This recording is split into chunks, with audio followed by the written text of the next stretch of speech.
Imagine waking up every morning with a clear mind, a set plan, and the discipline to follow through no matter what. No procrastination, no distractions, just consistent action toward your goals. That level of discipline isn't something you're born with. It's something you train for. And today, I'm going to show you exactly how to do it using the Lotus Method. A simple but powerful system that will help you stay focused, eliminate bad habits, and create the kind of self-control that successful people rely on. If you've struggled with consistency, if you've ever felt like you start strong but lose momentum, this method is going to change the game for you. Stick with me till the end. Discipline versus motivation. To effectively train your brain for discipline, first, let's get one thing straight. Discipline is not the same as motivation. Motivation is like a spark. It feels exciting at first, but it fades quickly. You've probably experienced this before. You set a goal, feel pumped about it for a few days, and then suddenly you don't feel like doing it anymore. That's because motivation is unreliable. It depends on how you feel in the moment. But discipline doesn't care how you feel. It's what keeps you going even on the days you don't feel like it. It's what turns dreams into reality. Because real success isn't about working hard when you're inspired. It's about showing up every single day, no matter what. So how do you train your brain to become disciplined? That's where the Lotus Method comes in. The Lotus Method. The Lotus Method is built around the idea of the lotus flower. If you don't know, the lotus is a unique plant. It grows in muddy water, yet it rises above it completely untouched and pure. No matter how dirty or chaotic its surroundings are, the lotus stays strong and blooms beautifully. That's exactly how discipline works. No matter what distractions, temptations, or challenges surround you, you train yourself to rise above them. This method is based on 4 key stages. Let's break each of these down so you can start applying them right away.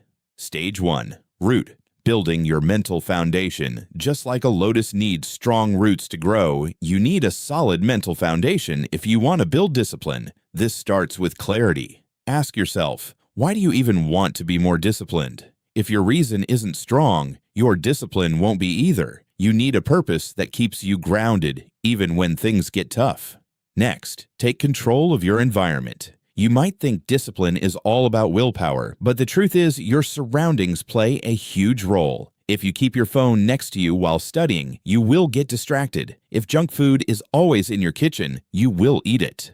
The easiest way to become disciplined is to remove temptations before they can even become a problem. And finally, start small. You don't need to overhaul your entire life overnight. Begin with tiny habits. Wake up 10 minutes earlier, do 1 push-up a day. Read for 5 minutes. These small wins build momentum, and before you know it, they turn into bigger habits. Stage 2. Stem.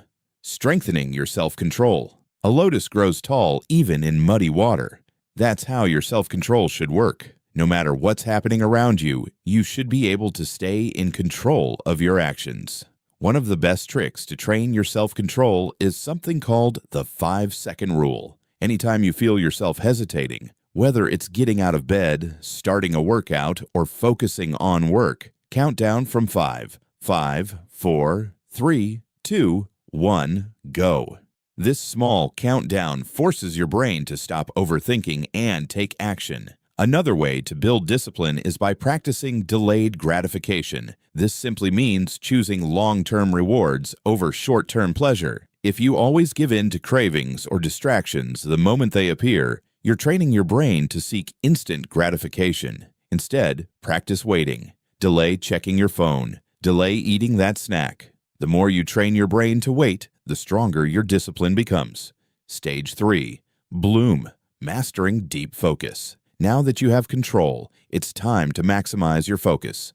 A lotus blooms when it reaches the surface. This stage is all about training your brain to stay locked in on a task without getting distracted. One of the best ways to do this is through time blocking. Instead of working whenever you feel like it, set specific time slots where you focus on deep work. Turn off all notifications, put your phone away, and commit to working without interruptions.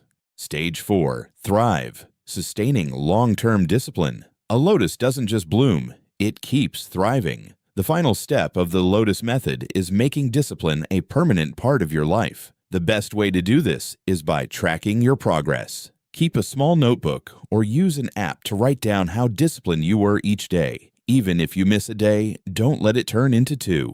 The key is to bounce back immediately instead of falling into old habits. Another trick is to change your identity. Instead of saying, "I want to be more disciplined," start saying, "I am a disciplined person." When you see yourself as someone who naturally stays consistent, your actions will start matching that identity. Take action. Now that you understand the Lotus Method, here's what I want you to do. Pick one habit you want to improve.